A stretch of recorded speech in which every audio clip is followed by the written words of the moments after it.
Capítulo 4. Agitada, agotada, Clarice Starling salió del edificio a fuerza de voluntad.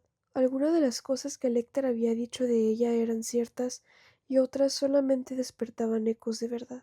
Durante unos instantes le había parecido tener suelta en la mente una conciencia ajena que derribaba objetos de las estanterías como un oso dentro de una caravana. Le indignaba lo que había dicho de su madre y había de sofocar aquella cólera.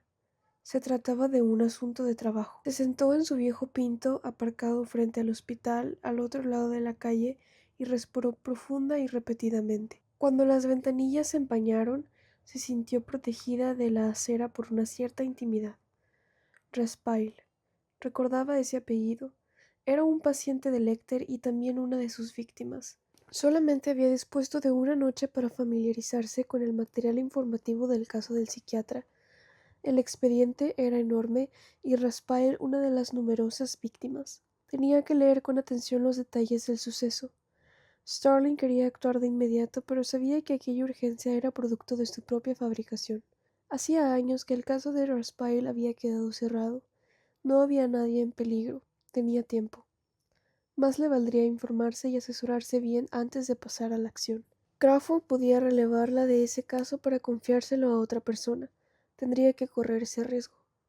Intentó llamarle por teléfono desde una cabina, pero descubrió que el jefe estaba solicitando el presupuesto para el Departamento de Justicia ante la Subcomisión Parlamentaria de Asignaciones. Hubiera podido pedir los detalles del caso a la sección de homicidios de la Jefatura de Policía de Baltimore, pero como el asesinato no es un crimen federal, sabía que se lo arrebatarían de inmediato. Ni hablar. Regresó, pues, a Cuántico, a Ciencias del Comportamiento, con sus hogareñas cortinas a cuadros marrones y sus archivos grises repletos de horror. Pasó allí la tarde entera hasta que se hizo de noche, hasta después de que se marchase la última secretaria, estudiando a fondo el microfilm de Lecter.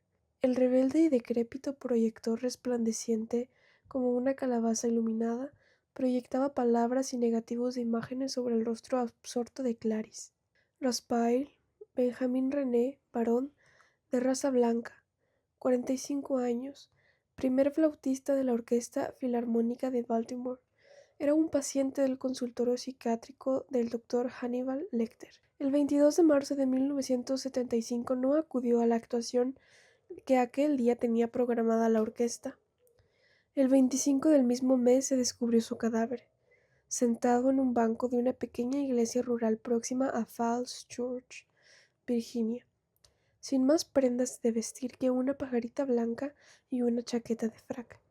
La autopsia reveló que Raspail tenía el corazón perforado y que le faltaban el timo y el páncreas. Clarice Starling, que desde su infancia sabía de charcutería más de lo que hubiera querido, no tuvo dificultad en identificar los órganos extraídos. Eran los que vulgarmente se conocen como el nombre de mollejas. Homicidios de Baltimore afirmó que dichas glándulas figuraron en el menú de una cena que Lecter ofreció al presidente y al director de Filarmónica de Baltimore la noche siguiente a la desaparición de Raspail. El doctor Hannibal Lecter declaró no saber nada de esas cuestiones. El presidente y el director de la Filarmónica declararon que no lograban recordar los platos que se sirvieron en la cena de Lecter. Si bien este era famoso por la excelencia de su mesa y había colaborado con numerosos artículos en diversas revistas gastronómicas, el presidente de la Filarmónica tuvo posteriormente que ser tratado de anorexia y problemas relacionados con la dependencia del alcohol en su sanatorio de Basilea.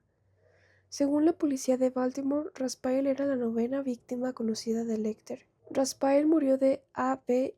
intestato, y los pleitos entablados por los parientes por causas de la herencia fueron seguidos por la prensa durante varios meses, mientras el caso suscitó el interés del público. Los parientes de Raspail también se asociaron con las familias de otras víctimas y pacientes de Lecter en la interposición de una demanda que fue fallada a su favor. Para conseguir que los archivos y las cintas del extraviado psiquiatra fuesen destruidos. Basaron su argumentación en que los archivos debían contener documentación sobre un sinfín de embarazosos secretos que su dueño podía algún día divulgar. El tribunal designó al abogado de Raspail, Everett Joe, como albacea testamentario de la herencia. Starling tendría, pues, que ponerse en contacto con el abogado para llegar hasta el coche. Era posible que el letrado quisiese proteger la memoria de Raspail, y si ella le comunicaba su deseo con la suficiente antelación, tal vez destruyese pruebas al fin de salvar el honor de su difunto cliente. Clarice prefería actuar sin pérdida de tiempo y necesitaba consejo y autorización. Estaba sola en ciencias del comportamiento. Tenía la sección entera a su disposición. Se dirigió a Rolodex y halló el teléfono particular de Crawford. No oyó sonar ni una vez el teléfono, pero de pronto escuchó la voz de Crawford apagada y tranquila. Jack Crawford. Soy Clarice Starling. Espero no haberle interrumpido la cena. Tuvo que continuar en silencio. Lecter me ha dicho una cosa sobre el caso Raspail y estoy en la oficina buscando pistas. Me ha dicho que había algo en el coche de Raspail. Tendría que ponerme en contacto con el abogado de Raspail y como mañana es sábado y no hay clase, quería preguntarle si Starling tiene la más vaga idea de lo que le dije que hiciera con la información que obtuviese de Lecter. La voz de Crawford rezumbaba en un absoluto y temible placidez. Que le diese un informe a las 9 en punto de la mañana del domingo. Pues haga eso, Starling, haga exactamente eso. Sí, señor. La señal de interrupción de la comunicación le agujoneó el oído. El furor le traspasó la cara e hizo que los ojos le ardieran. Me cago en tu madre, dijo. Cabrón. Más que cabrón, hijo de puta. Que se te corra Mix encima y ya veremos si te gusta. Recién duchada y abrigada con el batín de la academia del FBI, Starling trabajaba en el segundo borrador de su informe cuando llegó al de la biblioteca su compañera de habitación, Ardelia Mapp. El rostro ancho, tostado y eminentemente saludable de Mapp fue para Clarice una de las visiones más agradables de aquel día. Ardelia Mapp advirtió la fatiga del rostro de su amiga. ¿Qué has hecho hoy todo el día, muchacha? Ardelia Mapp siempre hacía las preguntas como si las respuestas no importasen. Halagar a un chalado para que se corriese encima de mí. Ojalá tuviese tiempo para dedicarme a la vida social. No sé cómo te las arreglas y para colmo sin faltar jamás a clase. Starling descubrió que se estaba riendo a carcajadas. Ardelia Mapp se rió también con ella, pero solo en proporción a las gracias del trillado chistecito. Se oía a sí misma desde lejos riéndose sin cesar. A través de las lágrimas de Starling, Mapp parecía inusitadamente vieja y su sonrisa tenía una sombreza de tristeza.